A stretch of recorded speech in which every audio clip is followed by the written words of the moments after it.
ನೀನು ಈ ಒಂದು ದಿನಗಳಲ್ಲಿ ಆತನು ಪಟ್ಟಿರತಕ್ಕಂಥ ಶ್ರಮವನ್ನು ನಾವು ಜ್ಞಾಪಕ ಮಾಡಿಕೊಂಡು ಆತನು ಜಡಿಯಲ್ಪಟ್ಟಿರತಕ್ಕಂತಹ ಹುಡಿಯಲ್ಪಟ್ಟಿರತಕ್ಕಂತಹ ಆತನಿಗೆ ಕುಳಿದಿರತಕ್ಕಂತಹ ಒಂದು ಪೆಟ್ಟಿಗಳ ನಿಮಿತ್ತವಾಗಿ ನಾನು ನೀನು ಆತನ ಶ್ರಮೆಯನ್ನು ಈ ಒಂದು ದಿನದಲ್ಲಿ ಜ್ಞಾಪಕವನ್ನು ಮಾಡಿಕೊಳ್ಳುತ್ತೇನೆ.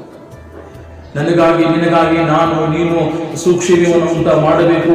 ನಾನು ನೀನು ನಮ್ಮ ಒಂದು ಅಪರಾಧಗಳ ನಿಮಿತ್ತ ಮರಣಿಗೆ ಒಪ್ಪಿಸಿಕೊಟ್ಟನೆಂಬುದಾಗಿ ನೋಡ್ತೇವೆ. ನಮಗೆ ಸೂಕ್ಷ್ಮವನ್ನು ಉಂಟು ಮಾಡುವ ದಂಡನೆಯನ್ನು ಅವನು ಅನುಭವಿಸಬೇಕು.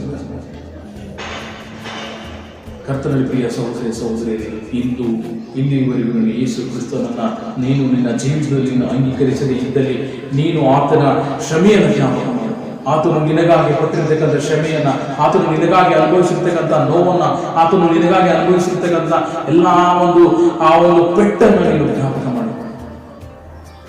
ಕೊರಡೆಗಳಿಂದ ಒಂದೊಂದಾಗಿ ಆತ ನನಗೆ ಹೊಡೆಯುವಾಗ ಆತನ ಇರತಕ್ಕಂಥ ರಕ್ತ, ದೇಹದಲ್ಲಿರ್ತಕ್ಕಂಥ ಮಾಂಸ ಕಿತ್ತು